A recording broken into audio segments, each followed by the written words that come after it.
من الشيطان الرجيم.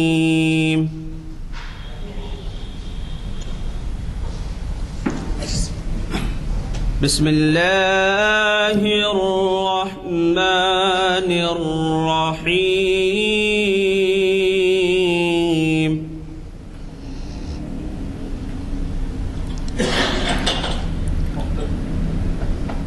والضحى والليل إذا سجى ما ودعك ربك وما قلى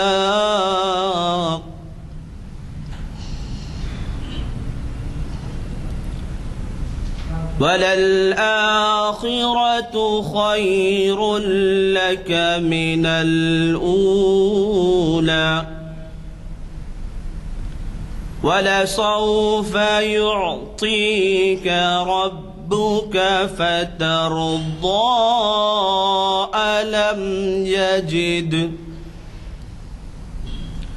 ألم يجدك يتيما فآوى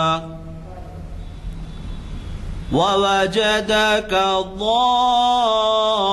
ضالا فهدى ووجدك عائلا فأغنى فأما اليتيم فلا تقهر وأما السائل فلا تنهر وأما بنعمة ربك فحدث. صدق الله العظيم.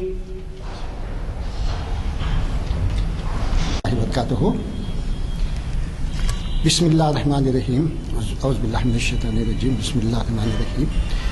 ما اصابکم مصیبت فبما کسبت ایدیکم یعفو من کثیر. صدق اللہ العظیم. یہ سورہ شعراء کی 30ویں آیت ہے. اس کے اندر اللہ تعالیٰ فرماتے ہیں کہ جو کچھ بھی مصیبت تم کو پہنچتی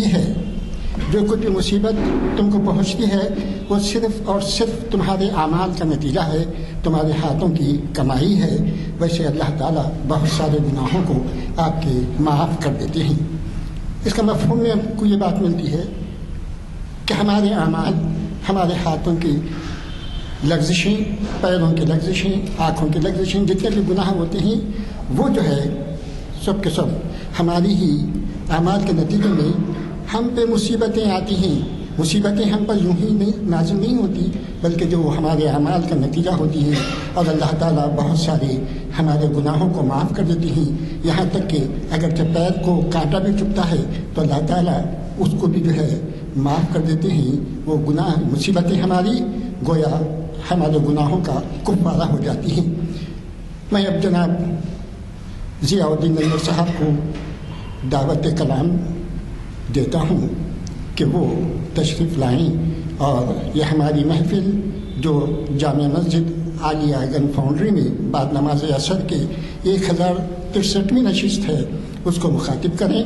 اور یہ جو ہے ماشاءاللہ سے آپ تعمیر ملت کے صدر ہیں اور ذی اثر ہیں، حیدرآباد کی ادبی محفلوں میں جانی پہچانی شخصیت ہیں.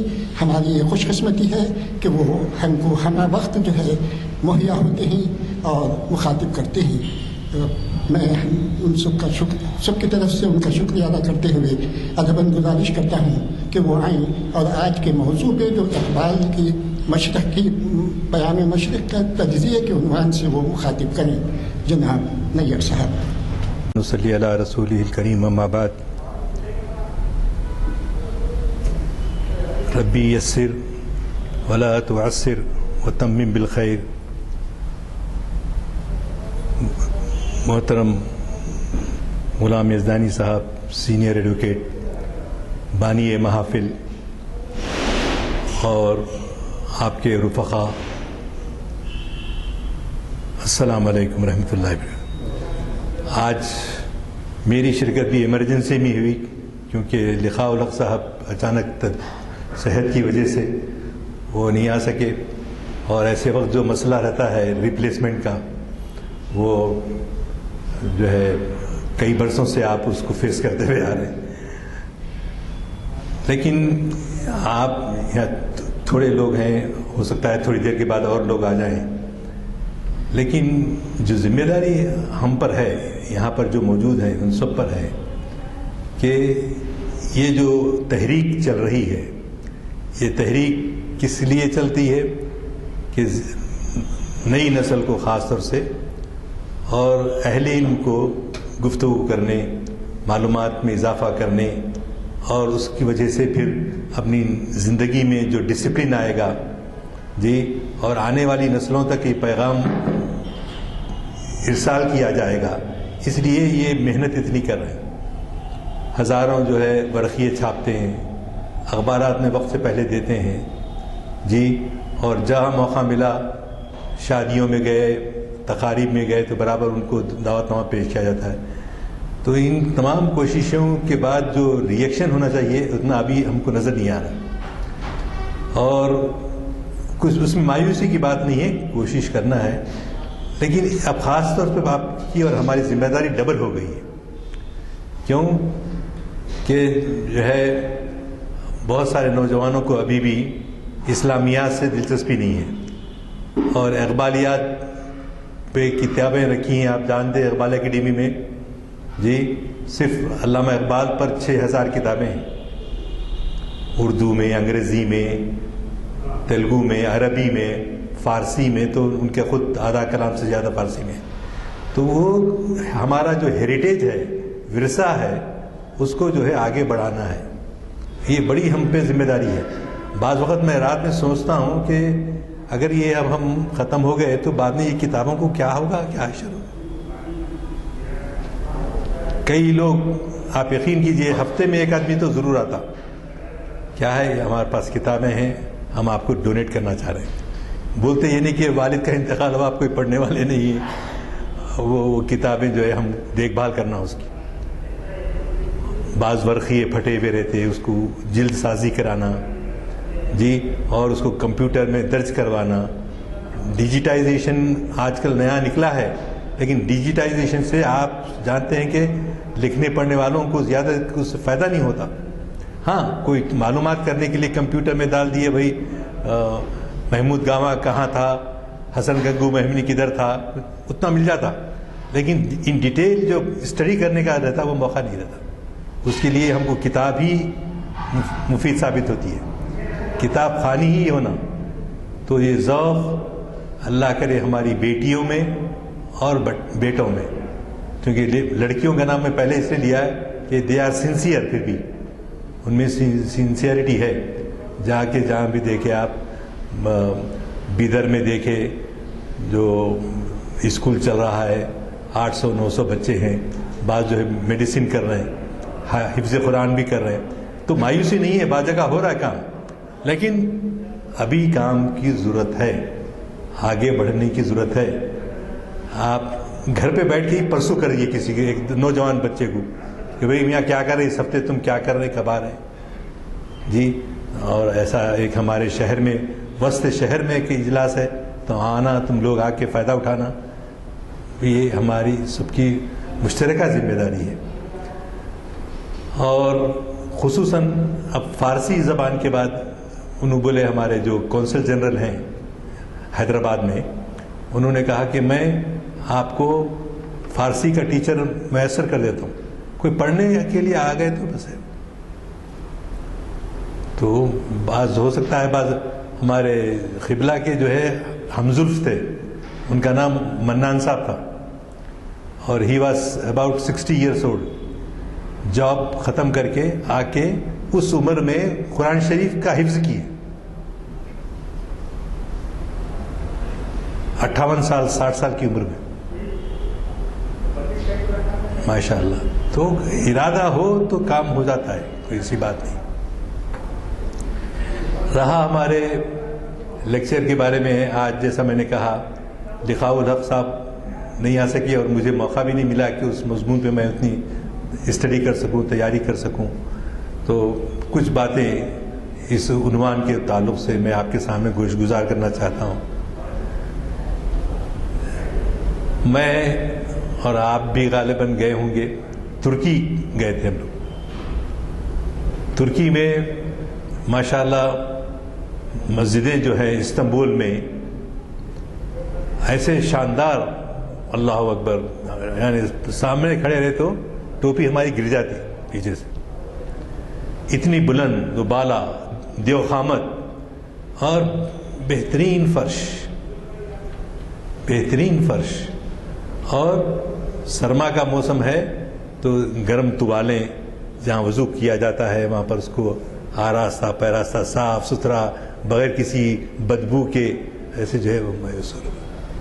اگرچہ کہ مذہبیت جو ہے زیادہ اس میں شہروں میں نہیں ہے، مذہبیت ہمارے دیہاتوں میں ہے، وہاں کی ترکی کے. اور آپ دیکھیں گے بھی مکہ جب مدینہ کو جب حج کے لیے جاتے آپ تو میجارٹی بدوؤں کی رہتی ہے. بدو بولے تو گاؤں والے، بسوں میں آتے وہ لوگ، اور چاق و چوبند اور بہت ہی دوانا لوگ رہتے. مذہبیت وہاں زیادہ تھی، لیکن شہروں میں بھی مساجد بڑی ہی شاندار، بہت ہی خوب. پھر اس میں سہانا یہ کہ ہمارے رسول پاک صلی اللہ علیہ وسلم کے عبائے ہیں، اور خلفائے راشدین کے تلواریں اس زمانے میں جو حضرت عمر کی تھی رضی اللہ تعالیٰ عنہ، حضرت علی کی تھی، وہ سب محفوظ ہیں.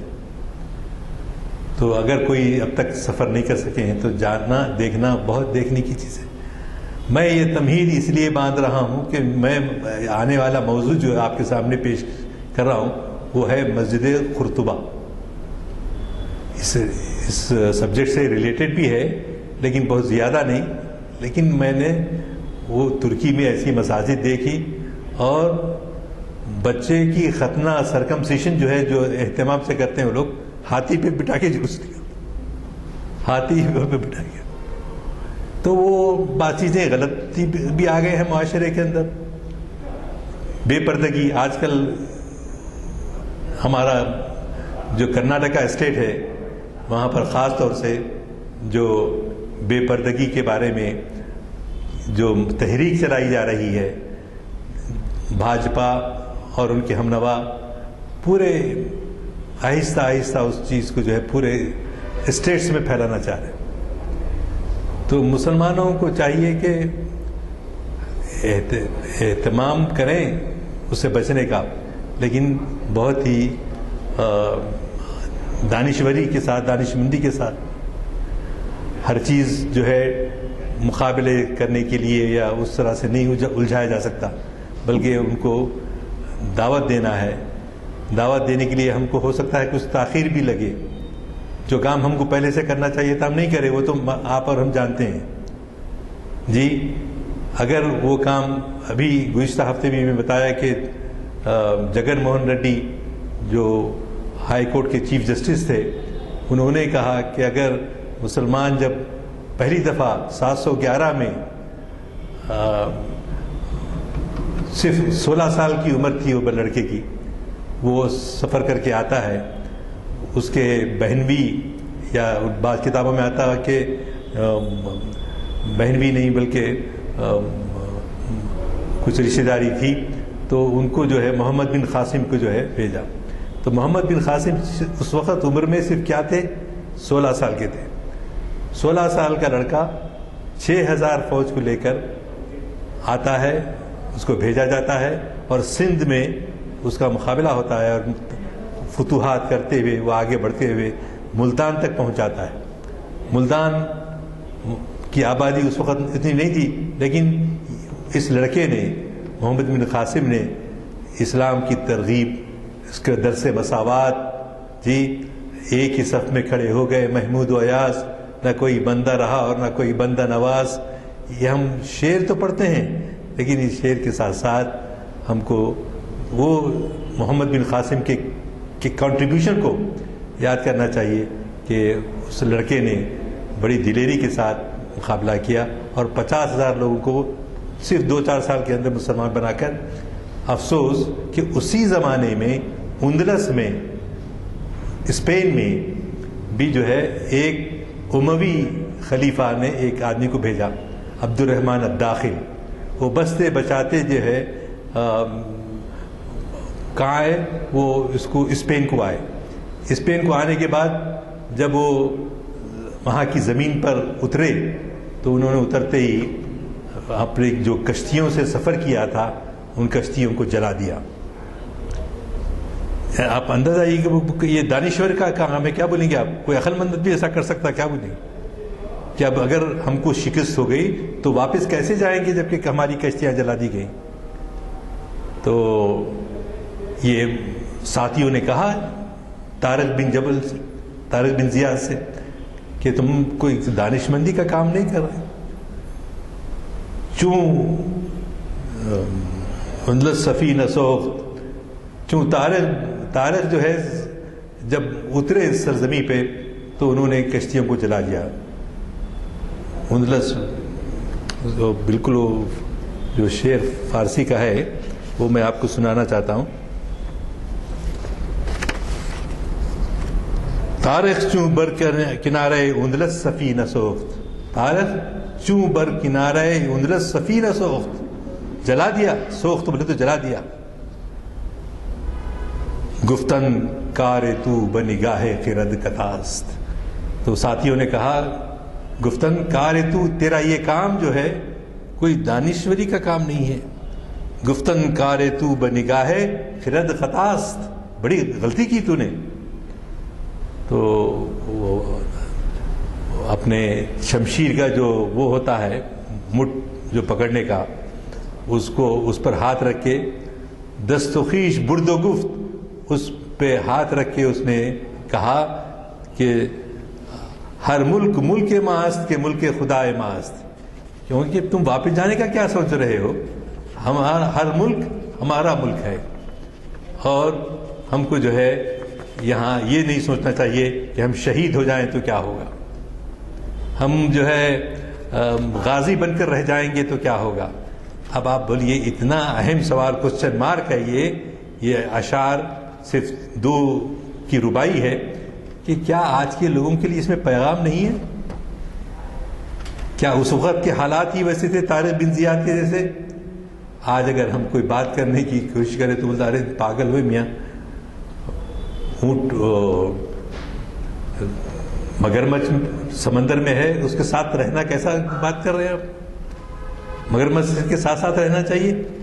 تو اصل میں جو یہ موت کا خوف ہمارے دل میں جو آ گیا ہے نا، تو صحابہ ایک مرتبہ رسول اکرم صلی اللہ علیہ وسلم بیٹھ تشریف فرما تھے، تو صحابہ نے سوال کیا، رسول اللہ صلی اللہ علیہ وسلم نے کہا کہ ایک دن آئے گا، کہ ایک دن آئے گا، ایسا آئے گا کہ جو ہے مسلمانوں پر کافر جو ہے ٹوٹ پڑیں گے، جیسے دسترخوان پر بھوکے ٹوٹ پڑتے ہیں. بھوکے لوگ رہے تو کیسا دعوتوں میں دیکھیں نا، ارے دیر ہو رہی بھی جانے کو، ہر آدمی جو ہے گھسنے کی کوشش کرتا، دوسرے کا خیال کرنے کی کوشش نہیں کرتا. تو وہ دعوتوں کا حال جو ہے ہم لوگ دیکھ سکتے ہیں. تو اس میں لوگ یہ کہتے تھے کہ بھئی اگر رسول اللہ صلی اللہ علیہ وسلم سے پوچھا کہ یہ ایسا کیوں ہوگا، ایسا بھوکے لوگوں کی طرح ٹوٹ پڑیں گے کیوں، کیا سبب؟ تو رسول اکرم صلی اللہ علیہ وسلم نے فرمایا اس کا وجہ یہ ہے کہ ہم کو وہن ہو گیا. وہن یعنی ایسا مرض جو بھوک لگنے پر ہوتا ہے، ہم ایک وہن لگ گیا ہے، موت سے خوف اور زندگی کی محبت، زندگی سے محبت. اب اگر اس ربائی میں جو اقبال نے لکھی ہے اگر اس میں پڑھا جائے تو پورا معلوم یہ ہوتا ہے کہ درس حیات دیا ہے، یا پیام نوجوانوں کو، خاص طور سے مسلمانوں کو جو ہے گفتن کار تو بنگاہ خرد خطاس کا جواب دینے کے بجائے ہونا یہ کہ ہم کو جو ہے ہماری زندگی کا وقت معین ہے، ایک لمحہ بھی آگے نہیں بڑھ سکتا، ایک لمحہ بھی پیچھے نہیں ہٹ سکتا. جس طرح سے صحابہ سے رسول اللہ صلی اللہ علیہ وسلم نے کہا تھا وہ حال جو ہے یہاں پر اندلس کی سرزمین پر بھی آیا. اور اندلس کی سرزمین پر جب گئے اترے اور فتوحات کرتے چلے گئے, وہاں کا جو اموی خلیفہ تھا اس کا نام عبد الرحمن داخل تھا, عبد الرحمن الداخل. جبکہ اس زمانے میں بغداد میں حکومت امویوں کی نہیں تھی, امویوں کی نہیں تھی, عباسیوں کی تھی. لیکن جو ہے وہ آدمی بچ بچا کے پہاڑوں کو سیدھتا ہوا, تیرتا ہوا سمندروں میں, اکیلا جو ہے وہ حالات کا مقابلہ کرتے ہوئے اپنے آپ کو بچا کر جو ہے وہ ساحل پر آ گیا.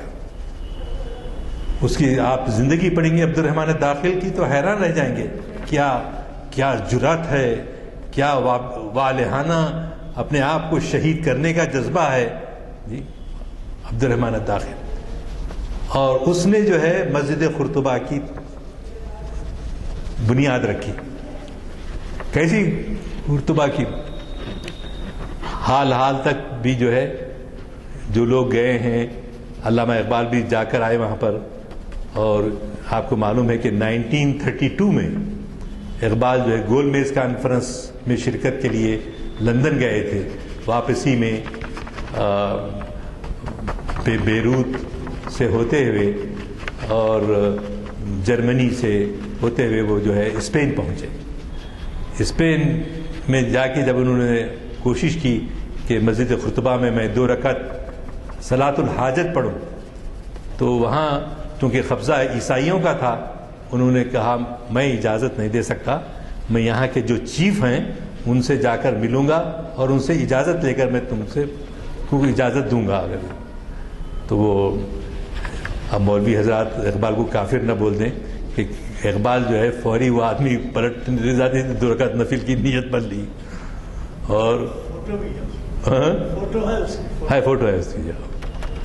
تو شاندار اس مسجد کو دیکھ کے جو کیفیت اقبال کی تعریف ہوئی.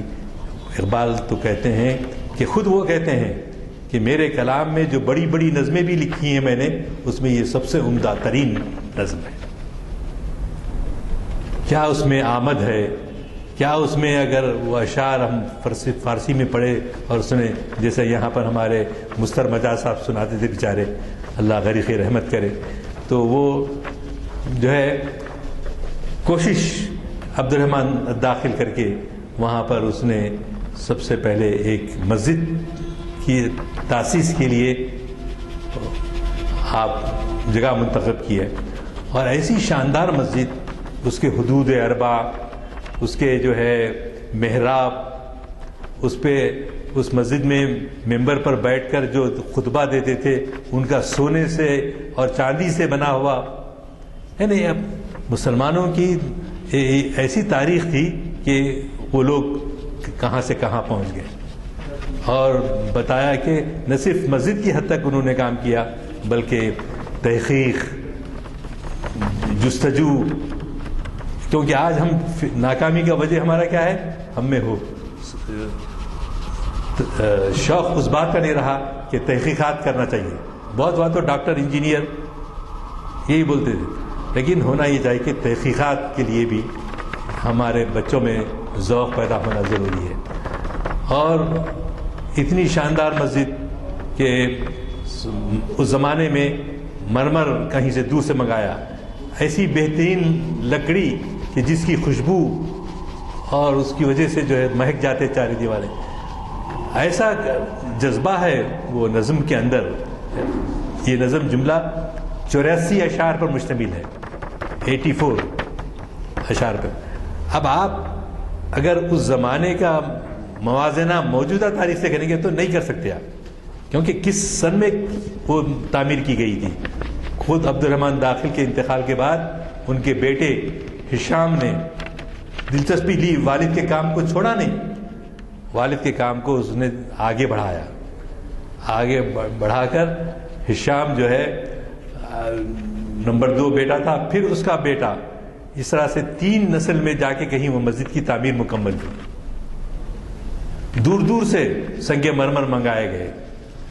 تو اس زمانے میں ایسی کہ حال میں جو اقبال نے اپنے تاثرات بیان کیے ہیں، تو آج یقیناً مکے کی، مدینے کی جو مساجد ہیں ماشاءاللہ، میں نے جیسے استنبول وغیرہ کا ذکر کیا، آج کے دور کے لحاظ سے ہیں، آج کے دور کے لحاظ سے آپ جو ہے کہہ سکتے ہیں کہ بھئی، ورنہ ایک ایک سلیب جو ہے، ایک ایک سیل جو بولتے ہیں، کیسے بڑے بڑے ہوتے ہیں، آج کل ہمارے گھروں کے اندر آ گئے اسے.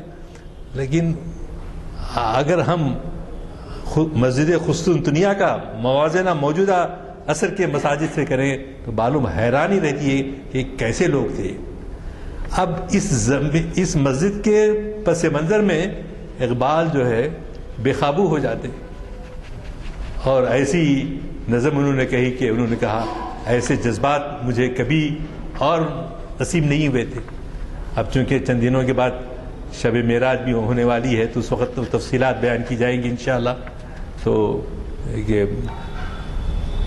معراج میں اقبال جو ہے وہیں تھے، مڈل ایسٹ میں تھے، تو جب ان کے تصور میں معراج میں حضور اکرم صلی اللہ علیہ وسلم کا سفر کرنا، جی ان کی عقیدت کا پہلو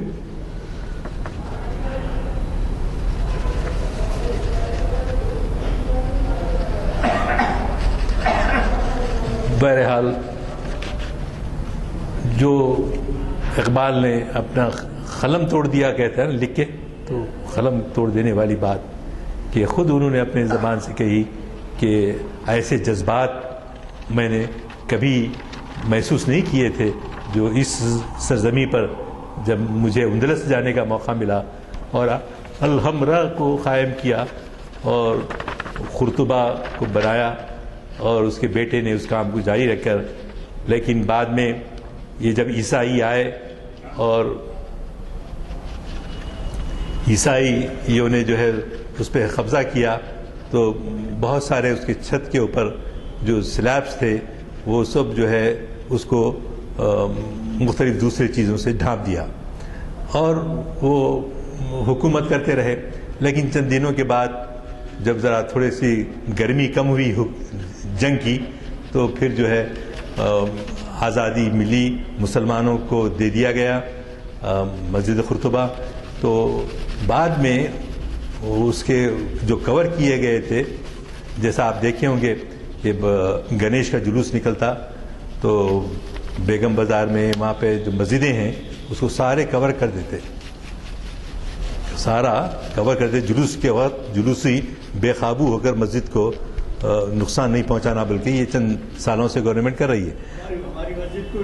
ہمیں اچھا دیکھیے یہاں پر بھی ہوتا ہے، مجھے معلوم نہیں تھا، یہاں پر بھی ہوتا ہے تو اسی طرح جامع قرطبہ کو بھی جو ہے کور کیا گیا تھا. کور کرنے کے بعد جب عیسائیوں نے دے دیا مسلمانوں کو اختیار تو نکالا گیا وہ پلاسٹر، اوپر کا جو پلاسٹر ہے نکالا گیا.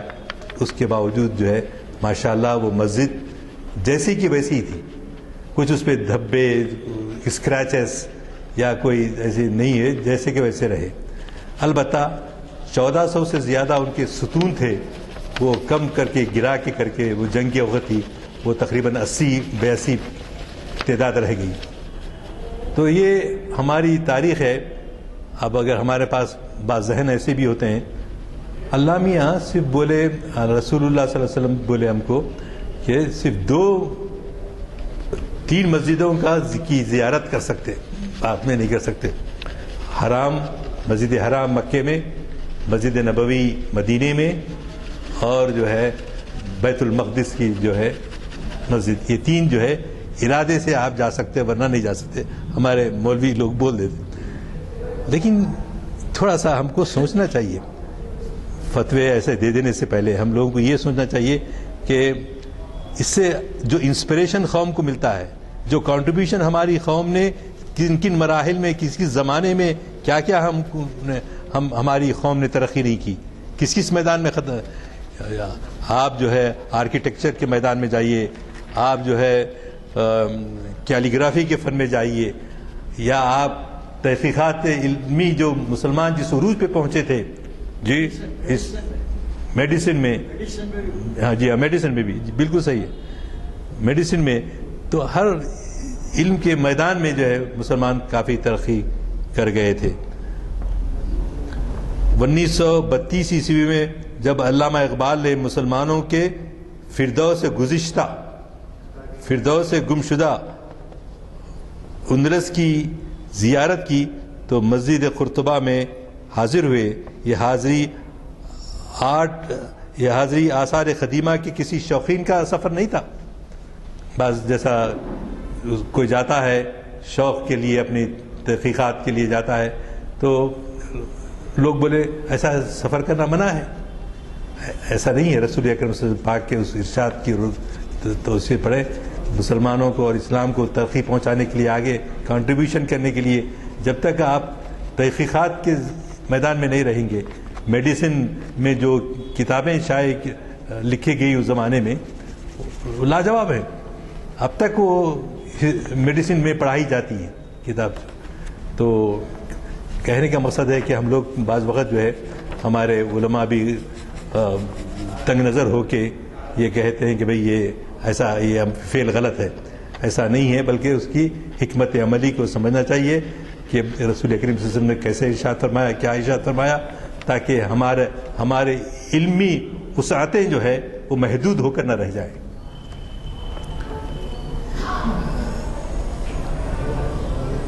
اب آپ اس سے دیکھیے مسجد قرطبہ کو سامنے رکھ کے اقبال نے کیا کیا نتائج عرض کیے۔ انہوں نے کہا یہ ایک مرد مومن کی جو زندگی ہوتی ہے ویسی یہ جو ہے مسجد قرطبہ اس کی غماز ہے، اس کی غماز ہے، اور دردمند حساس شاعر کی آمد تھی جو ایمان و عرفان کے اس پیکر جمیل، کون؟ مسجد پیکر جمیل اور مظہر جمیل کے حضور زیارت ایک عظیم مسلمان یعنی اقبال اس کی جب زیارت کرتے ہیں تو ان کی ایک عظیم یادگار کہتے ہیں، کس کی؟ مسلمانوں کی ایک عظیم یادگار۔ یہ عمارت کا بنانا اور ہمارے لیے جو سبق ہے، خوشی کا باعث ہے، اور جب سے ہم نے یہ تحقیقات چھوڑ دیے اور یہ مادی علوم ہیں سمجھ کے ہم نے ترک کر دیا تو ہماری اٹھا میں مدرسہ وہ خانخواہ سے نمناک، نہ محبت نہ معرفت نہ نگاہ۔ یہ ہمارے علماء کا، معافی چاہتا ہوں میں کسی پہ تنقید نہیں کر رہا ہوں، لیکن یہ ہے کہ اصل ہماری زوال کا یہ بنیادی سبب ہے۔ تحقیقات اسلامی میں ہم لوگ پیچھے رہ گئے، حالانکہ ہونا تو یہ چاہیے تھا۔ اس کا مقصد میراث ایمانی پر آنسو بہانا تھا۔ اقبال کا بے تحاشا آنسو ٹپک رہے تھے جو عبد الرحمن داخل اور ان کے ساتھیوں نے یہاں چھوڑی تھی۔ کب گئے تھے وہ؟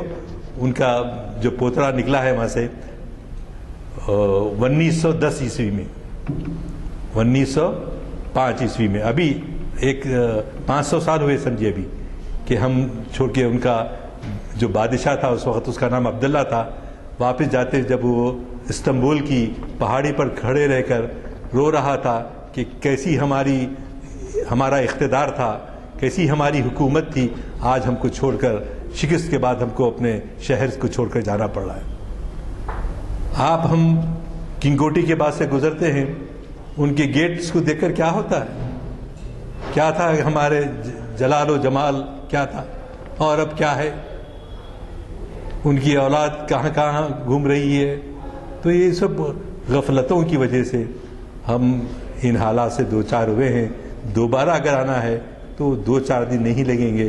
قوموں کی ترقی کے لیے ایک عرصہ جو ہے درکار رہتا ہے۔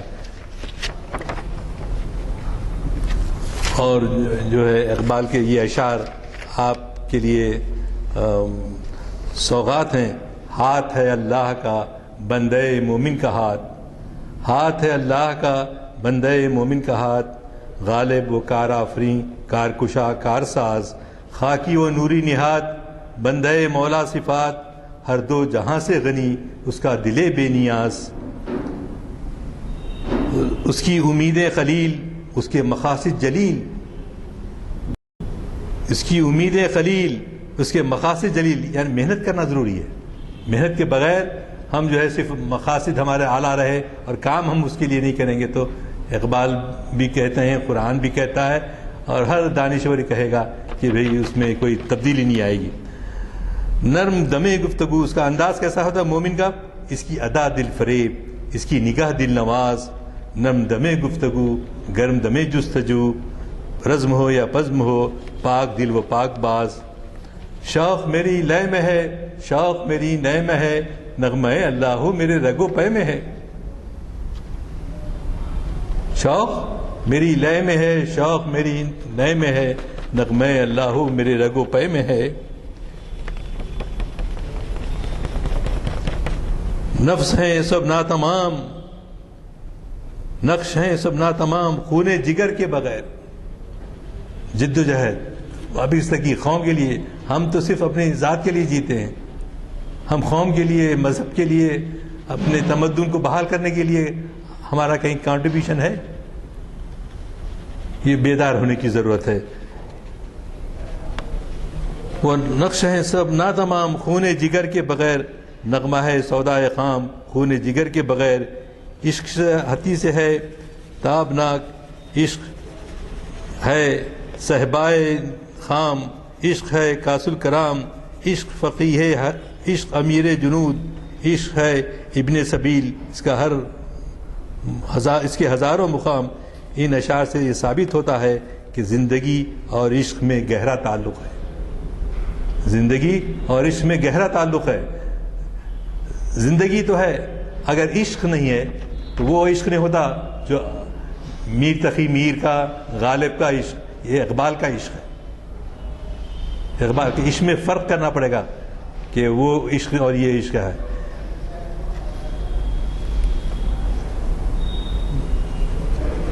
اور ایک کا وجود کس کا؟ زندگی کا اور عشق کا۔ زندگی ہے اور عشق ہے کس سبجے سے؟ کہ میں میڈیسن میں پوری دنیا میں کتاب لکھوں۔ اس کے لیے کیا چاہیے پھر؟ وہ صرف ارادہ کرنے سے کچھ نہیں ہوگا، اس کے لیے جد و جہد کرنا پڑے گا۔ اس کے لیے زندگی میں عشق اس کو کہتے ہیں کہ آپ ایک اچیومنٹ کریں، ایک حاصل کریں، ایک چیز کامیابی سے، جو ہمارے بچوں کو، آنے والی نسلوں کو کرنا چاہیے۔ ولولے عشق ہی کے بدولت ہیں، ولولہ جو پیدا ہوتا ہے عشق کی وجہ سے پیدا ہوتا ہے۔ یہ شوق میرے اور غالب کے عشق سے مختلف ہے۔ اقبال کا عشق اپنے اندر خدائی صفات رکھتا ہے، بہت اہم بات ہے، خدائی صفات رکھتا ہے۔ کیا خدائی صفات ہے؟ اللہ کے 99 نام ہیں، 99 نیمز ہیں اس کے، ہر اس میں ایک صفت ایسی ہو جو مرد مومن کو اختیار کرنی ہے۔ تحقیق اور لوگوں کو کھلانا، افشاء الطعام، افشاء السلام، لوگوں کو میں بانٹنا، کھلانا، پلانا، یہ سب جو ہے کس کے کام ہے؟ مرد مومن کے کام ہے۔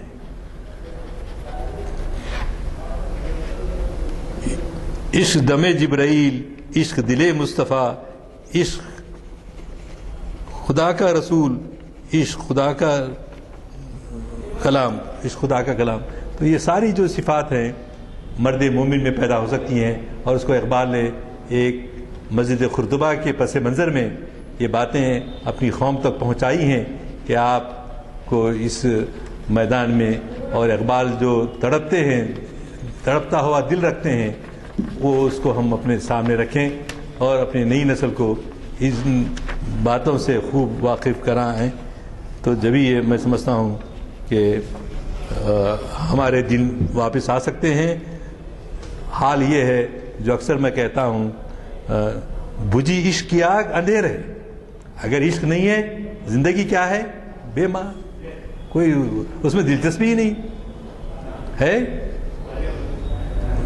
بجھی عشق کی آگ اندھیر ہے، مسلمان نہیں راگ کا ڈھیر ہے۔ بے خطر کود پڑا آتش نمرود میں عشق، تو وہ بے خطر کود پڑنا، اور اس کے بعد اس سے جو چیزیں اخذ ہوں گی وہ ہماری قوم کے کام آئیں گی۔ چاہے وہ مسجد قرطبہ ہو یا مسجد نبوی کے پاس ہم جائیں کریں تو ہم جو ہے کس طرح سے ہم نے آقا محمد رسول اللہ صلی اللہ علیہ وسلم کی تعلیمات کو پیش نظر رکھتے ہوئے انشاءاللہ زندگی میں وہ عشق پیدا کریں گے جو عشق جو ہے اقبال نے جس کی طرف توجہ دلائی ہے. وآخر دعوانا ان الحمدللہ رب العالمین. السلام. حضرات، ہمارے اسپیکرز کی ایک خاص بات یہ ہے کہ میرا خیال ہے علمی تباہر کا اتنا زیادہ ہے کہ ان کو یہاں پر جب کوئی عنوان دیا جاتا ہے تو تیاری کی ضرورت نہیں پڑتی. اس کی وجہ یہ ہے کہ ان کا مطالعہ اور ایسے کئی محافل میں وہ شرکت کر چکے ہوتے ہیں، تو عنوان سے متعلق جتنی تفصیلات ہیں وہ ان کو ازبر ہوتی ہیں، ذہن نشین ہوتی ہیں. تو آج اس کا ثبوت آپ کو ملا کہ ابھی 2-3 دن پہلے ہی مخاطب کیا اور پھر آپ کو آج ہم نے زحمت دی تو آپ ذرا مشکل تو ہوئی، لیکن یہ ہے کہ ہمارے لیے بھی مشکل تھی کیونکہ آج کے جو مقرر تھے وہ مقرر صاحب کچھ طبیعت کے خراب ہونے کی وجہ سے مجبوری کا اظہار کیے تھے. اللہ کا شکر ہے کہ جو متبادل انتظام ہوا اس میں آپ ہم سب نے استفادہ کیا. آج پھر میں ایک دفعہ آپ سے گزارش کرتا ہوں کہ دیکھیے، کوشش کریے. اسکول کھل گئے ہیں، کالجز کھل گئے ہیں، بچوں کو جو ہے ذرا علمی تباہر کے لیے کچھ کوششیں کاوشیں کرنی پڑتی ہیں، تو ان کو توجہ دلائیں اور پھر ہو سکے تو اپنے سے اگر ایک بھی اپنے ساتھ ایک نوجوان کو لائیں تو یہ ڈبل تعداد ہو جائے گی. اور میں اس سے پہلے بھی ایسا کہتے آیا ہوں کہ شاید ہی 25 سال سے کم عمر کے یہاں کوئی موجود ہے. حالانکہ حالات کا تقاضا یہ ہے کہ وہ اس وقت جو ہے کلام اقبال سے استفادہ کریں، وہ تو ہمیشہ کے لیے ہے، لیکن یہ ہے کہ آج کے حالات کے لحاظ سے ہمیں پوری کوشش کرنی چاہیے کہ ہمارے نوجوان نسل اقبال کے کلام سے استفادہ کرے. میں اگلے پروگرام کے بارے میں اسی میں ہے. یہ اگلا جو پروگرام ہے ہمارا، خیر جمعہ میں تو حافظ محمد فائز الدین صاحب کا خطاب ہے، لیکن ہفتے کے دن آج چہارشنبہ ہے، ہفتے کے دن امام ابن کثیر ایک مورخ و مفسر، آپ جانتے ہیں پروفیسر سید راشد نسیم ندوی صاحب کو، اور یہ پریزیڈنٹ کے ایوارڈ یافتہ ہیں اور عربی یونیورسٹی آف لینگویجز میں بڑے عہدے پر فائز ہیں. اور ان کا خطاب وہاں پر چڑیان پیلس میں ہر اتوار کو ہوتا ہے، تو وہاں دیکھنے کی بھیڑ ہوتی ہے. ضرور استفادہ کیجیے. ہمارے ہفتے کے پروگرام میں بعد اثر آپ کو شرکت کی دعوت ہے. چونکہ وقت ہو چکا ہے، دعا فرمائیے. دعا کی گزارش. اللہم صلی علی سیدنا شفیعنا و نبینا و حبیبنا و مولانا محمد بارک وسلم. اللہم صلی وسلم علی سیدنا محمد. ربنا آتنا فی الدنیا حسنۃ و فی الآخرۃ حسنۃ و قنا عذاب النار. ربنا هب لنا من لدنک ذریۃ طیبہ انک سمیع الدعاء. اے اللہ ہماری پریشانیوں کو دور کر. آمین. اے اللہ مسلمان جہاں جہاں اقصائے عالم میں رہتے ہیں ان کی پریشانیوں کو دور فرما. ہمارے دشمنوں کے شر سے ہمیں محفوظ فرما اور ہم کو توفیق عطا فرما کہ ہم اپنے مذہب پہ آخر دم تک قائم رہیں، باقی رہیں، اور ہمارے بچے، ہماری آنے والی نسلیں سب اسلام پر قائم دائم رہیں. اے اللہ جو بھوکے ہیں ان کو پیٹ پر کھانا کھلا، جو ننگے ہیں ان کو تن پر کپڑا پہنا، جو اے اللہ اچھے اچھے کالجوں میں جو بچے داخلہ مل رہا ہے اپنی محنتوں سے اپنا مستقبل تابناک کریں. ان دعاؤں کو اپنے فضل و کرم سے، اور اللہ کے فضل و کرم سے ہماری محافل کو دوام بخش کہ بار بار اس میں آتے رہیں لوگ اور فائدہ اٹھاتے رہیں، اور ہم سب کو اجتماعی طور پر اس کے لیے جدوجہد کرنے کی توفیق عطا فرما. صلی اللہ تعالی علی خیر خلقہ و نور عرشہ سیدنا مولانا محمد وعلی آلہ وصحبہ اجمعین. آمین برحمتک یا رب العالمین.